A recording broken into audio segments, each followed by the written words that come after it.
What's going on, everybody? Hopefully, you guys are having a wonderful Friday Eve. What we're going to be talking about today is how to trademark a word or a phrase. Now, this is something that's very important and dear to me because I've actually done this. So, I'll be taking you through my step-by-step process, showing you some examples of some trademark infringement. But the reason why I want to talk about this today is because this is something that a lot of people keep saying, hey, I want to start my business. I have a grand business idea and I'm sharing it. And then they realize that somebody went on and already trademarked their name and they feel so upset about it. But one of the things is that I feel as though we have that opportunity to go on and change that around. So I want to make sure that you're confident in everything that you do so that you have the best opportunity to create and continue on to be the best at what you do without somebody trying to steal it and put their name on something that you work hard for. So this is what we're going to be diving into on the About That Water podcast. Hold tight, gotta get these bills paid. You're listening to the About That Water podcast. We'll be right back after these messages. Low credit score dragging you down? Score Boost by Smart Credit helps you maximize your score by showing you exactly how much you need to pay off and by which date to gain the most points. Pay less and gain the most points the fastest. And you can start just for $1. Click the link in the bio, save thousands. Don't wait. Even the best and the brightest this world has to offer have coaches and mentors. Build strong money-making behaviors by applying financial concepts and strategies with Anthony Weaver on the About That Wallet Show. It's time to get off the bench and get in the game. Now, here's your host, Anthony Weaver. What up? So, hopefully everybody is having a great time. I found a nice, lovely news article that I thought would help understand the importance of actually having a trademark. And this is from CNN talking about the Supreme Court Justice draws laughs during a hearing on Jack Daniels trademark infringement. All right. So we gotta say what's up to the people that are in the chat right now. What's going on, JT Coins? What's going on, sir?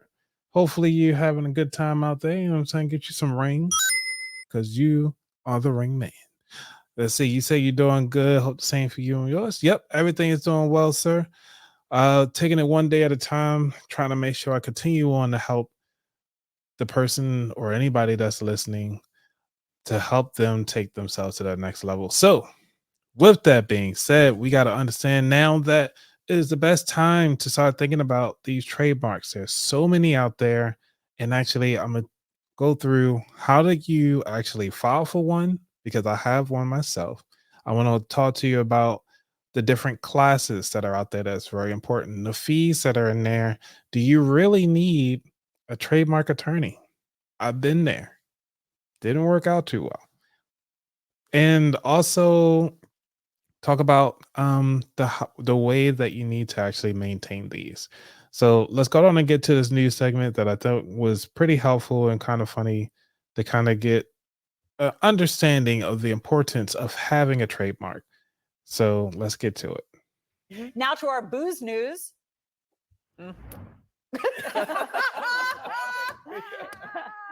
done. Late night on CNN. If you're a regular viewer of CNN Tonight, you know we bring you the latest Jack Daniels news. Exclusively. And tonight is no different. But this time it involves the Supreme Court. Lawyers for the whiskey maker Jack Daniels are suing the makers of a doggy chew toy called Bad Spaniels, claiming the chew toy, we also have sound effects, claiming the chew toy violates their trademark. For some reason, the Supreme Court justices found this funny. To it. What is the parody here? The parody? Yeah. The parody is... maybe I just have no sense of humor, but... What's the parody? The parody is multifold, but the testimony indicates, and it's not been disputed, that the parody is to make fun of marks that take themselves seriously. Well, I mean, you say that, but you know, you make fun of a lot of marks.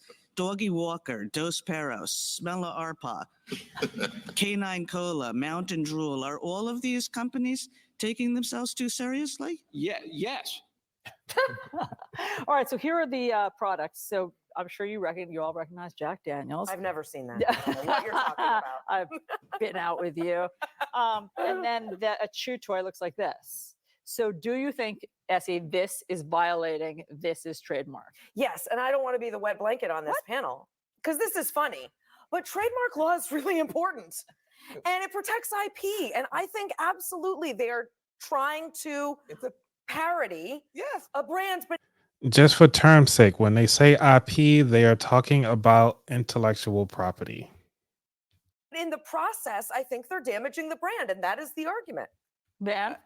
Listen, if the parody doesn't damage the brand a little bit, it's not a good parody. That's the whole point of parody, and that's why you have the exception for parody. So I think look. Well, that's what they're considering. I don't this drink. exception for parody. I don't drink alcohol, and I don't have a dog, so this really doesn't apply to me. But I just think in general that chill out.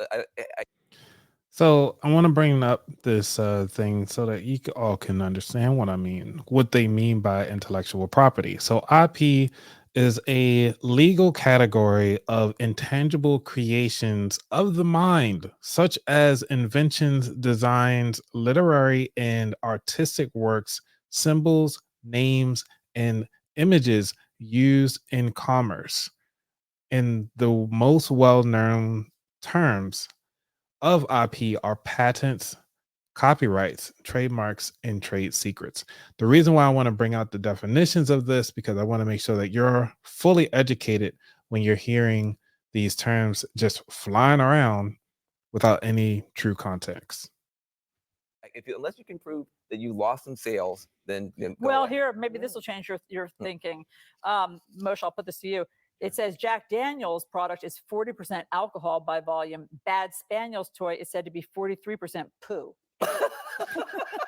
Now do you want to rethink that? Yeah, that's so wrong. I love it. I stand by my. You know what I found so interesting about this? Well, first of all, one of the only good things that came out of COVID was that we have now audio live stream from the Supreme Court. So we're able to listen in on these people.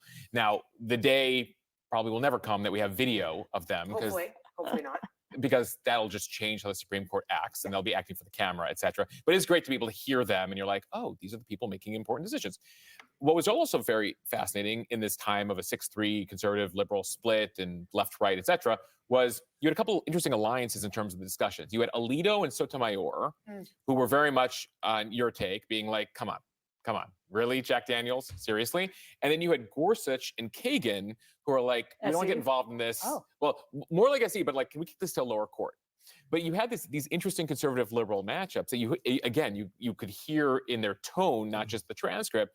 And so it's hard to predict how this will go, but it seemed like, I don't know, generally speaking, I'll be surprised by if SE's ruling comes into effect. I totally agree that it was interesting to hear them because we got to hear some Supreme Court humor there. Yeah. They were really yucking it up, Congressman. So first off, one owner of a dog named Baxter tells me that they received this chew toy specifically and the dog hated it. I thought it's an important data point. Secondly, I would agree with Essie on the legal analysis. It's a lot of work to go through. You go to the trademark. There's a reason why we have this trademark law in place. There is an impact on the brand. And I think that Jack Daniels will likely be successful. We'll see where it goes. I mean, guys, obviously, if we're going to talk any more about this, we really would have to do a deeper dive and do some research. I agree too. Research into the product. Let me know if y'all want to drink with me. I will be following the story. We should tell everyone that's actually the second bottle for the night for us. I'd believe it. All right. Thank you all very much. There may be drinks. All right. So I actually thought that was pretty hilarious and entertaining because the one thing is that I totally forgot I had this bottle of Jack Daniels myself. It actually is 40 proof. Actually, it's 40% alcohol by volume, 80 proof. I mean, don't want to lie here. I'm actually showing it up to the screen so everybody can see. And for those of you who are listening on audio, I think this is going to be entertaining. What's going on, Tuba Chat? Thank you for coming through. Hopefully you're going on and like as always. Greatly appreciate you. So one of the things is that I'm gonna bring up my screen again.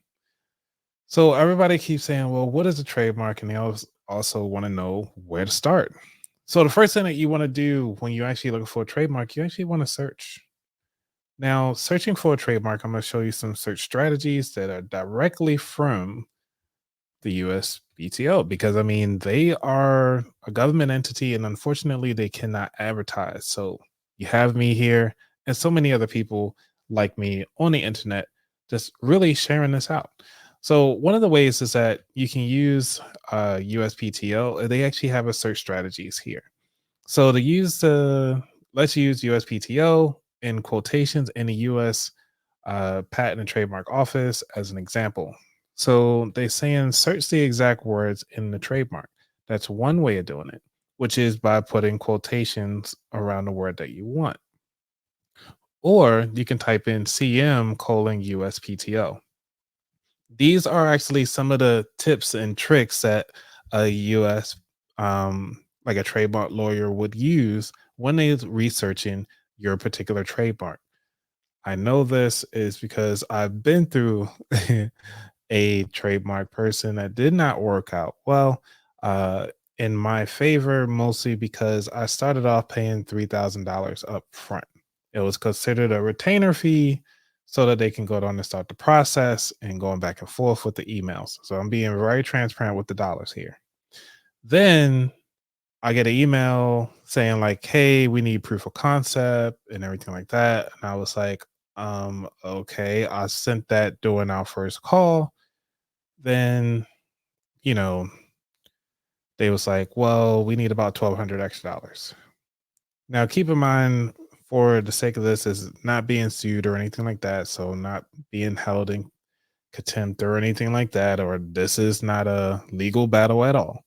This is just my take on how everything went down, along with emails. I'm not going to go through all the emails here. It's not that important. But the fact of the matter is, they wanted some more money from the initial phone conversation. And I was like, no, I will continue on myself because I was thinking it's like $1,200 or something like that. I went on and contacted the USPTO office myself and said, hey, can you help me move this along?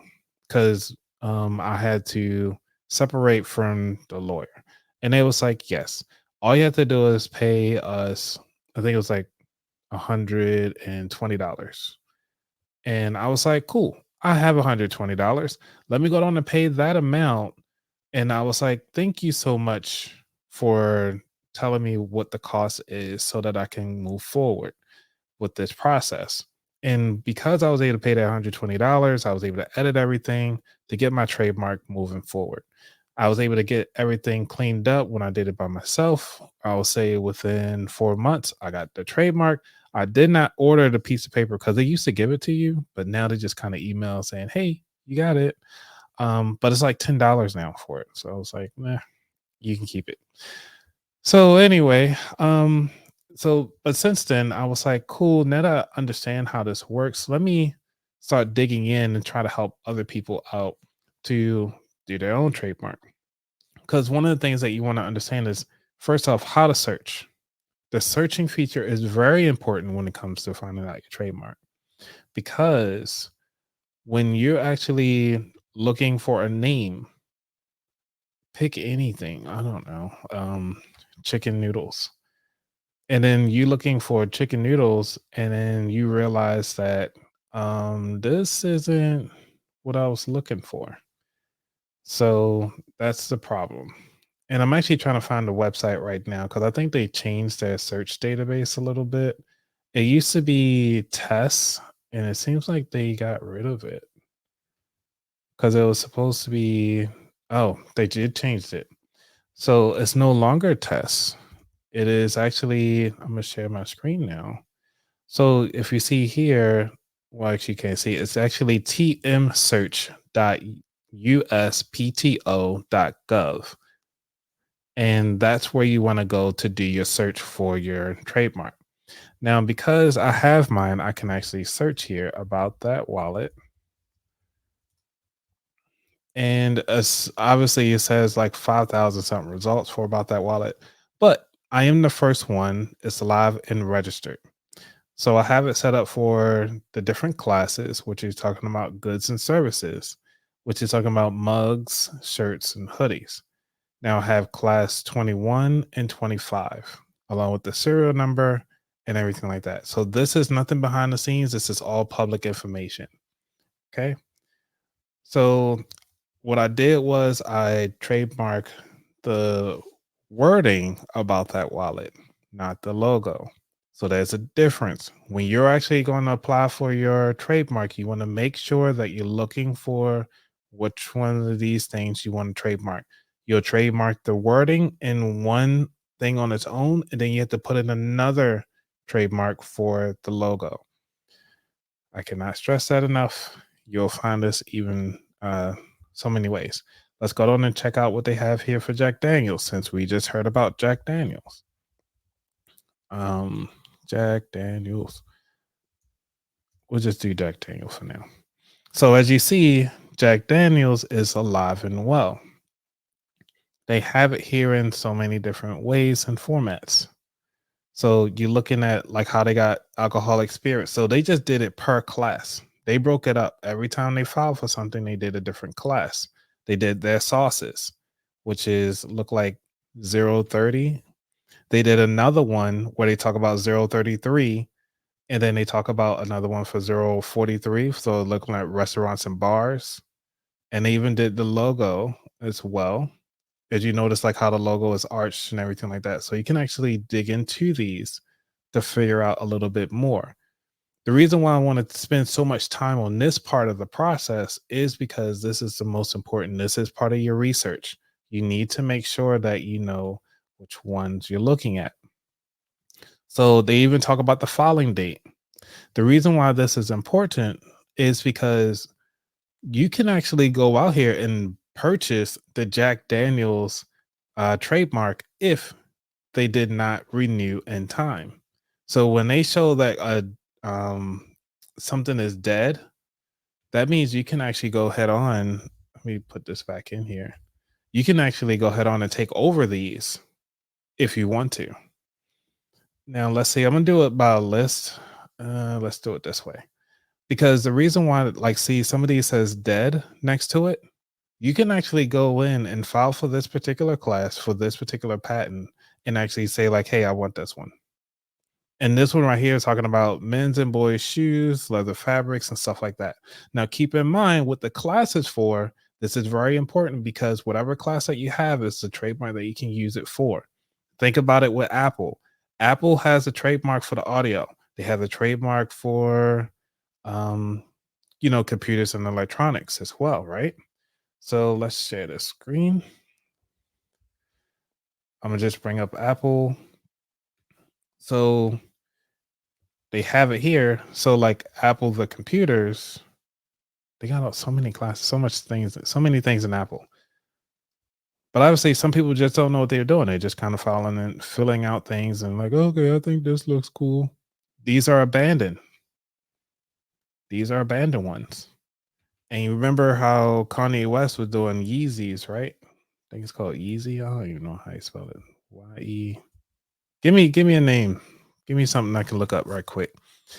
What's going on, people? What's going on? What's going on?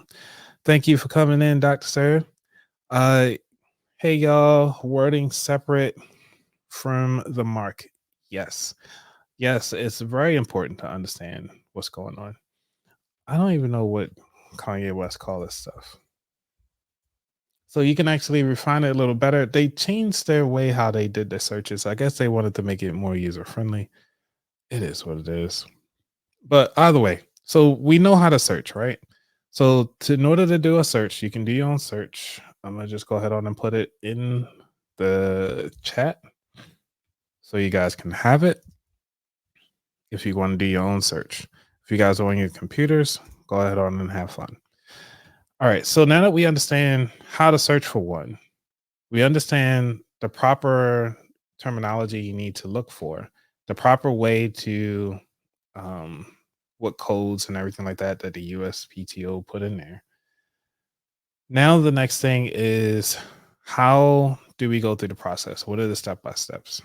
Now keep in mind, the rules and laws change state to state. This is just a generic overview, okay? So you did your search, and you can hire attorney if you want to. If you want to go to hire attorney route, that's fine. However, it's always good to educate yourself a little bit about the process before you hire somebody to do the work. Think about it. You want to work harder first before you work smarter. The reason why, because you want to understand the process. Now, keep in mind, I'm a do it yourselfer. So, yes, I will try my best before I hire somebody else. But because I did try to hire somebody else first, they got over on me because I had no clue on what to do. They were taking it bare bones. I went to the lawyer, like, hey, I just want to trademark this. And I didn't have anything. So that's one of the things that cost me money because I was ignorant to the process. Now, I want to make sure that you're not ignorant. And I know some of you who are listening right now or watching or even commented have a business and you want to get yourself started. So, the second thing is that you want to start looking at the filing usage. There are two things and two forms you need to file when you're actually filing your trademark. There is a 1A form and a 1B form. The 1A form meaning that you have already filed, you already have something in place. You already have a proof of concept, or you have like an item already and it's been sold at least one time. For me at the time, what people had purchased from me were a hoodie and I had mugs and stuff like that. So I already had that stuff that I could take a picture of and send them screenshots to say like, hey, this is what I have. You guys can go ahead on and start doing that process. The second thing is that, really, the third thing that you want to do is the intent of use. You want to make sure that the phrase is very plain and something easy to follow. So, what I mean by that, you want to look at something that is saying, if you are doing, like I said, t shirts, you can say, hey, these are going to be cotton, short sleeve, black, some t-shirts. You can throw in as many details as you want. I just kept it vague and said t-shirts. Some people could just say, hey, they just want to do pants. You can do pants. Or if you just want to do hoodies or tank tops, whatever. So I just want to keep that in mind that that is possible. You can do that too. It's okay. But you might get denied because it depends on your product name and where you're putting it. Make sure that there are no other competition with that product name. So when I spelled Yeezy wrong, Yeezy, only like two things showed up. However, I can go back and be like, okay, well, what class are they for? It's alive and registered. I don't know what Yeezy got in here. Let's see. Right now, oh, geez. Foot spa. I'm not going to say the first. Yeah, I can say it. Keep close your ears, kids. This is mostly look like for adult entertainment toys and massagers and everything like that. Okay.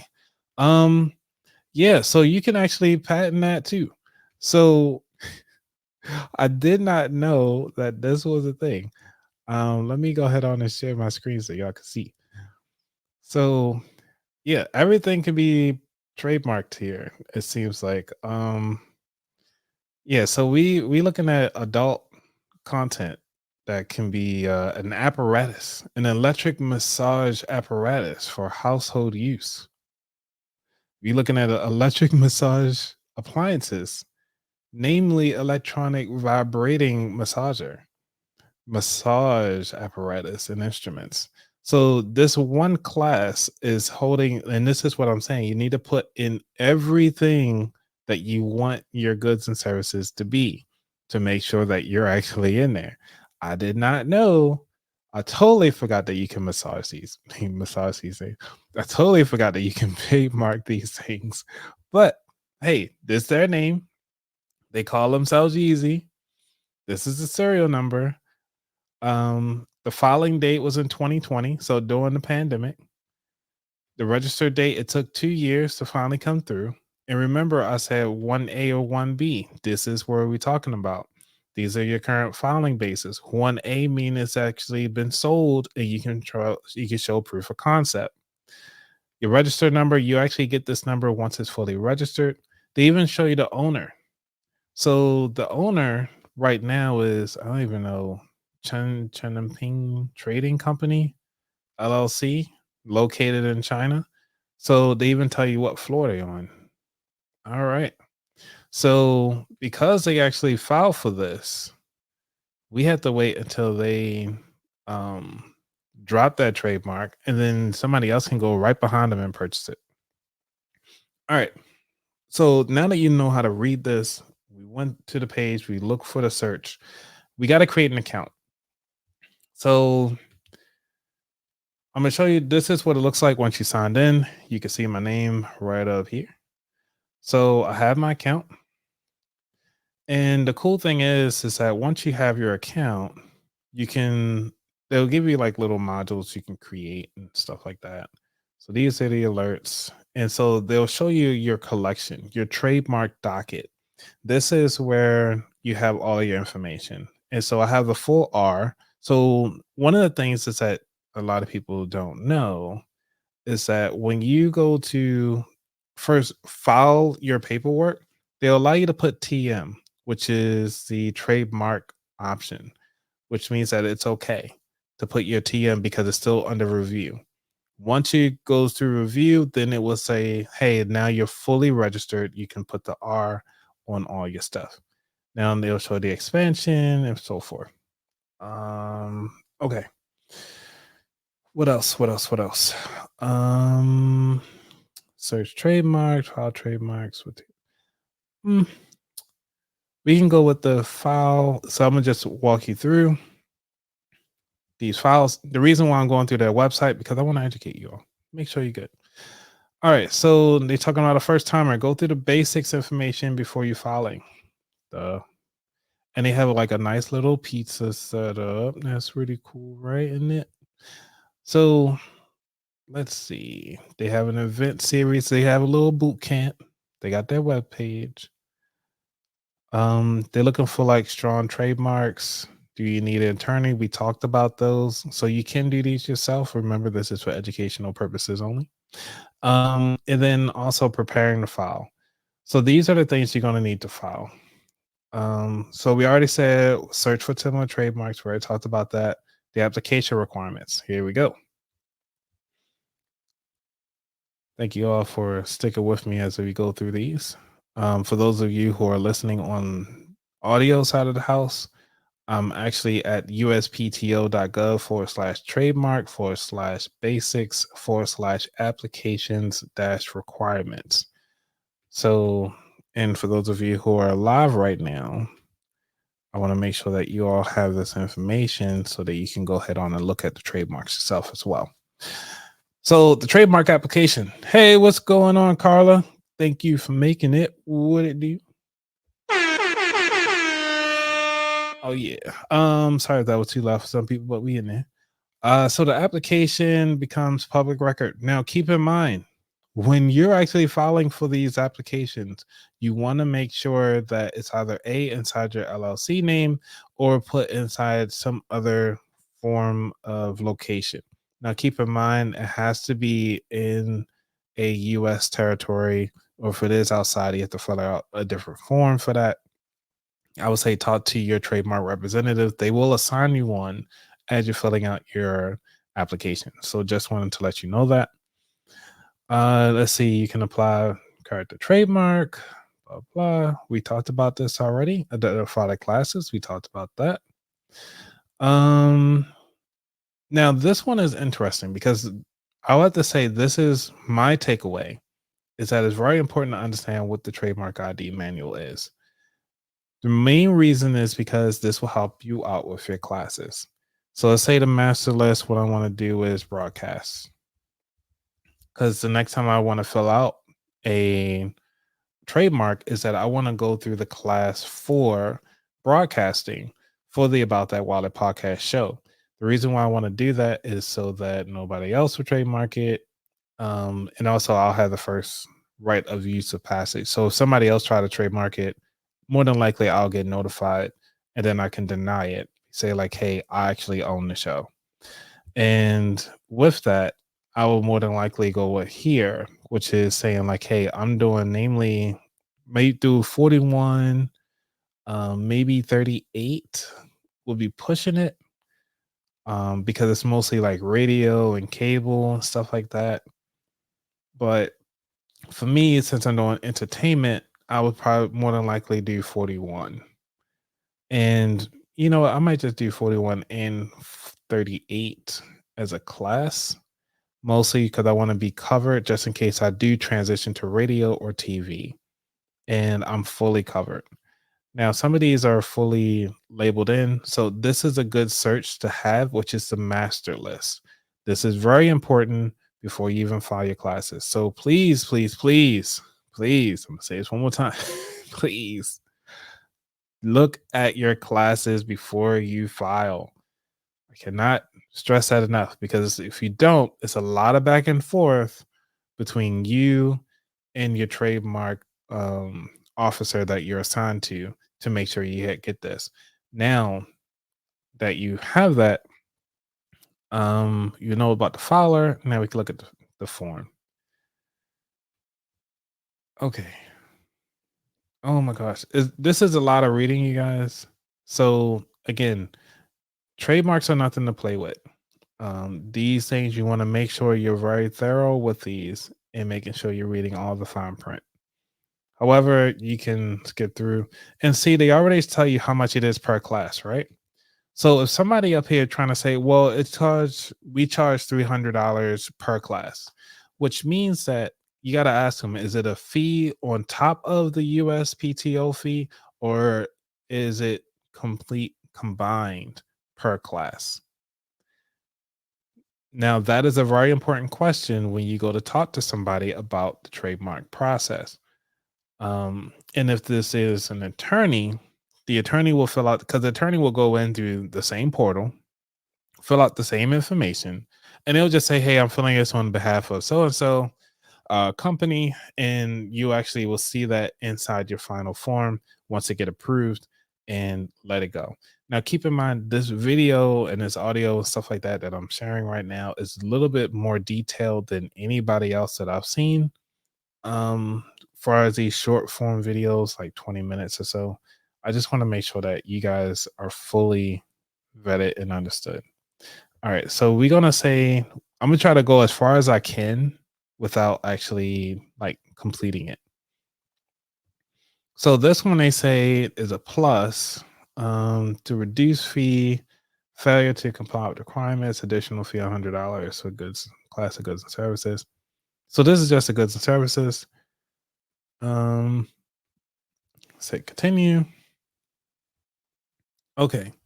The owner of the mark. This right here. So this is one of the things that I said. Remember, keep in mind these are public and are searchable.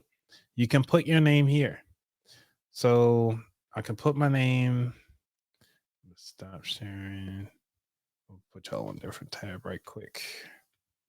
And then come back to this one. All right. Let's see about that one.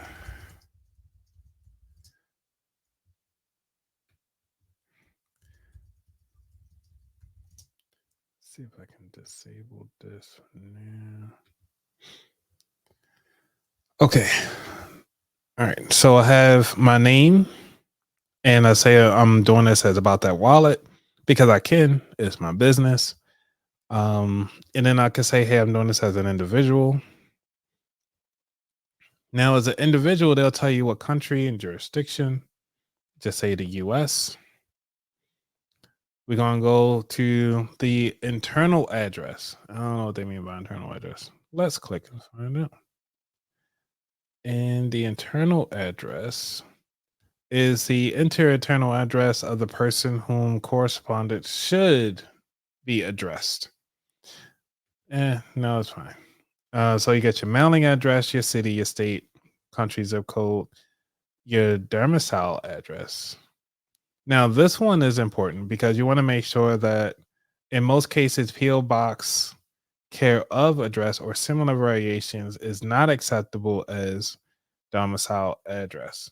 So you cannot use your PO boxes to fill these out. Okay. You need to make sure you put in a street address that you put in here. Uncheck the box if you're the trademark owner and not the same. So that means that if the lawyer was filling this out, they will uncheck this because they are the ones filling out the form and so forth. And then you hit continue. Oh gosh. All right. You know what? Fill this out on your own. It's very easy though. It's really straightforward, and then you can go through your goods and services and so forth. Let me go back, share this page here. Give me a name that you guys want to look up, because I think for the most part, this is once you go through the form. Like I said, they assign you somebody. And it's just really back and forth. It's really light work once you get that done. And just keep in mind, keep it for your emails and so forth. But now that you know that process, I'm going to go ahead on and teach you how to do this easy. One of the people that I've interviewed on my podcast actually talked about this. Let's see. Good topic, bro. Thank you. So, one of the things is, what is his name? What is his name? It's Tivo.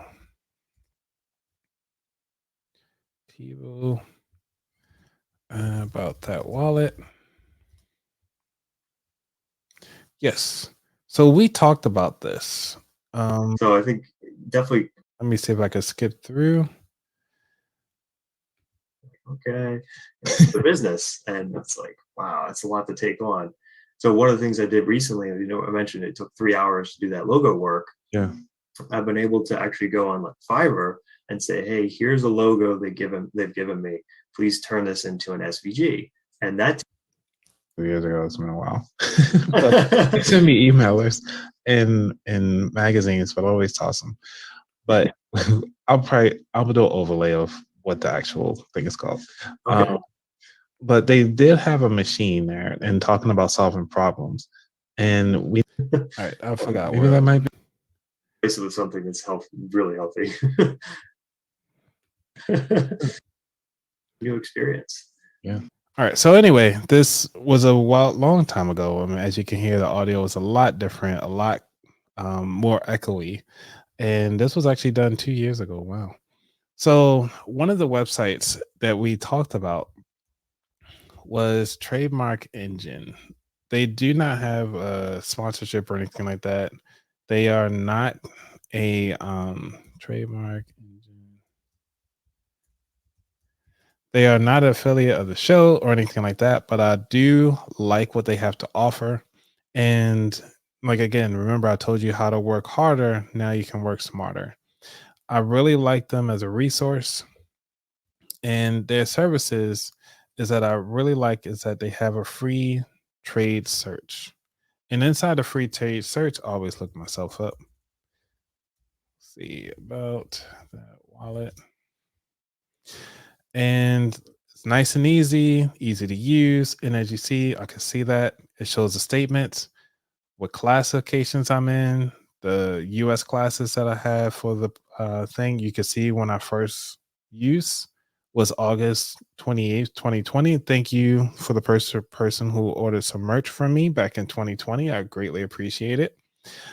And it also talks about how I had back and forth. So if you ever want to send me some gifts or whatever, you can always send it to my PO box at 1877 Clinton, Maryland 20735. So I'm actually searchable, so you can look it up. And it will actually tell you all the back and forth. So remember when I was saying it's a lot of back and forth if you don't have your paperwork properly. It's all here. So all of this stuff is public information. And so they were talking about when I first filed it, this was with the attorney back in 2021.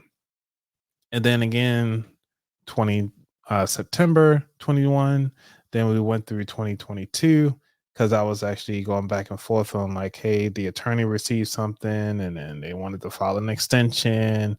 And I had to file an extension because I didn't know what was going on or how to do things. And I think it was like you can do up to 3 extensions for free.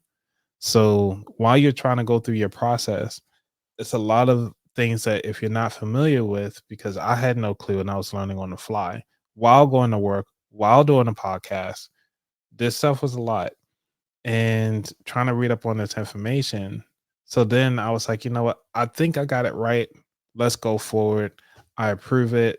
And then I had fully registered on October 23rd, 2023. So it's coming up on 1 year since I've been registered as the About That Wallet podcast. I mean, as the About That Wallet for my registered trademark. So I wanted to share my story, share my issues that I had, and also ways to help you when you on your journey to start doing your trademark. This thing is very important and very great for taking your business to that next level, because ultimately what we want to do as our business owners is actually either A, sell your business, give your business away, not give it away, sell your business, or try to pass it down to the next generation. And when it comes to passing things to the next generation, got to make sure that they actually really want to take on the business. But how many mom and pop shops don't even uh are not even around anymore because their children just like, you know what, it's too much. I don't want to do it. Thank you, mom and dad, but this isn't what I went to school for. This isn't what you wanted me to do with my life after you spent all your time and money and hard earned energy to go to school for. So you got to think about that. And when it comes to trademarks, when you buy these businesses or even looking to sell your business, you want to make sure that you are have systems in place. You do have that trademark or patent if you're doing patents. And if you ever notice when you actually work at a job and you create something that's a patent, that business owns that patent. Your name won't even be listed on the patent. Maybe it could be listed like somewhere else, but you are not the owner of that patent. The business that you work for is the owner of that patent. So think about that when you're out here working for other people or you coming up with something cool and you're not being careful. As you saw how quickly it is just to fill out a form, it could take, even though it could take a year or even 6 months to go through a file to full completion or registration, a patent is a lot more. That's a different process. So once I go through that process, I'll definitely be back to talk about the patent process. And everything that I've talked about on the show is something that I've experienced personally one on one, or I know somebody that's been through it, and I've actually tried it out. It just didn't work out for me. So I want to continue on to bring this information to you so that you are successful in whatever you do. Again, I just want to thank you all for being here today. This one is a little shorter than normal, but I think I run its course when it comes to doing the trademark. If you learned anything and feel as though this is something that'll be beneficial to you later on or to somebody else to research later, go ahead on and like and subscribe and go on and continue to share the show. I greatly appreciate all of you. I'm so close to 500 subscribers. I think I'm down by 13 right now. So if you got a friend that actually enjoyed the show, go ahead on and just tell them to subscribe. Get me up to 500. And also I'll be talking because of all of you guys' great work here and actually supporting the show. I have to say that it has opened up so many doors for me that I'm actually able to be speaking at so many conferences. I'm able to speak at a conference in DC next month. So if you guys ever want to kind of hang out, that'll be cool. I actually join my newsletter because I will post up in there if you guys are interested in joining. And I can actually give you $50 off on your ticket to Podcast Movement. So if you want to check it out, podcastmovement.com. And if you want to go on and get your ticket, let's see, I'm gonna get the code here. I know I usually have these ready, but I didn't think I was going to talk about it today. But I want to make sure that you have it. So when you go to sign up, you can actually come on through and get $50 off. So your code to get $50 off of your podcast movement ticket is P as in Paul, M as in mansion, 2, 4, S as in Sierra, A as in Alpha, W as in wallet, A as in Alpha, and a number 5. And I'll put that inside the chat as well so that you all will have it. If you ever want to join me, it takes $50 off your ticket and can't lose. All right, everybody. Y'all be safe. Mute. Peace. Oh, and also if you guys have any questions, you can always go to aboutthatwallet.com, scroll all the way down to the bottom, click on leave a voice note, and I look forward to hearing your questions or even just saying, hey, Anthony, I like what you got going on, sir. I was like, hey, I enjoy it. So if you want to do that, that's cool too. All right, everybody. I'm out. Peace. What if I'm outro? Can never find my outro with this thing. There we go.